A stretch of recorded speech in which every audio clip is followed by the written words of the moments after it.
Good morning বন্ধুরা, সকাল সকাল স্নান করে রাধা গোবিন্দ পরিবারের সবাইকে স্বাগত জানাই। আশা করি সবাই ভালো আছেন।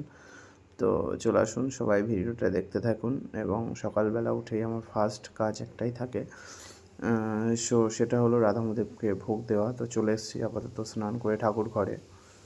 তো দেখিয়ে নাও, এটা আমাদের ঠাকুর ঘর, তো এর আগেই দেখিয়েছি। চলো শুরু করা যাক। সবার প্রথমে পুজোর থালাটা গুছিয়ে নিলাম, দেখে নাও। তো সব কিছুই আছে। আর এই যে আমাদের গপু স্নানের জন্য আপাতত তৈরি হয়ে যাচ্ছে। তো দেখে নাও কীভাবে তৈরি করি। অ্যাকচুয়ালি বন্ধুরা, ঘিটা সেদিনকে একদম অল্পই ছিল, শেষই প্রায় হয়ে গেছিলো। তো ঘি, মধু এবং অগ্র দিয়ে আপাতত গোপালের স্নান করার জন্য রেডি করানো হচ্ছে। গোপালকে নামিয়ে নিয়েছি এবং গোপাল আস্তে আস্তে স্নান করছে। তো কাদের কাদের বাড়ি গোপাল আছে কমেন্ট করে জানিও সবাই। তো দেখতে থাকো।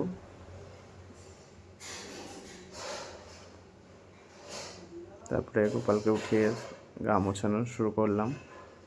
গোপালের আছে মুখটা খুব হাসি হাসি লাগছে, স্নান করে খুশি হয়ে গেছে। এবং রেডি করে বসালাম আপাতত। আস্তে আস্তে থালাটা গুছিয়ে নিয়েছি, পুজোর থালাটা। তো দেখে নাও তো কী কী ফল দিলাম। তো এই আমাদের গোপুসোনা ধূপদানি দিয়ে আরতি শুরু করেছি। গোপুসোনার কাছে খুব মিষ্টি লাগছিল। তো আমি বৈষ্ণব নই এবং আমি নিরামিষাশী নই, আমি তেমন মন্ত্রতন্ত্র জানি না। আর আমার মেন থাকে ভক্তি, সেটা দিয়েই ভগবানকে সাধ্য মতো দেওয়ার চেষ্টা করি। এবার জানি না ভগবান কি সন্তুষ্ট হয় বা কী হয় না, তবে আমার যতটুকু ভক্তি আছে এবং যতটুকু আমি দেখেছি আশেপাশে যারা দেন তাদের দেখেই আমি এটা দিই। এবং চামড় দুলিয়ে আস্তে ধীরে দেখো সবাই। এবার গোপালকে সেবা দিচ্ছি। প্রথমে আম দিয়ে দিলাম মুখে। তো তারপরে যা যা ফল ছিল সেদিনকে আপাতত আম, খেজুর নয়, সব কিছু দিয়েছিলাম, কলা, পেয়ারা, এসবগুলোই দিতে থাকলাম। তো আমি অ্যাকচুয়ালি আমাদের পাশে একটা দিদা আছে, তাকেই দেখতাম এরমভাবে দিত, আমি সেগুলোই ফলো করি। আমি তো অ্যাকচুয়ালি এগুলো জানি না, আর আমার এখনও দীক্ষা হয়নি।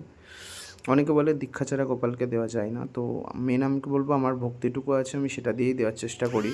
কে কী বললো আমি জানি না, তবে আমার মন থেকে আমি দিই, এটুখানি আমি জানি। তো এবার জলটা খাইয়ে দিলাম।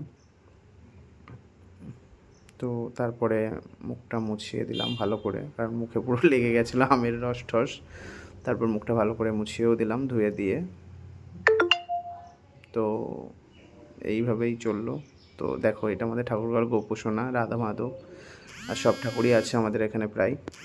তো দেখতে থাকো। এই যে আকাশটা সেদিনকে প্রচণ্ড মেঘলা ছিল, রোদ ছিল না একদম, বৃষ্টিও হয়েছিল হালকা। তো চলো, টাটা, বাই বাই, ভালো থেকো। আজকে পুজো দেওয়া হয়ে গেল। তো আশা করি পরের কোনো ভিডিওতে আবার দেখা হবে। তো প্লিজ সবাই ফলো করো, এটুখানি সবার থেকে।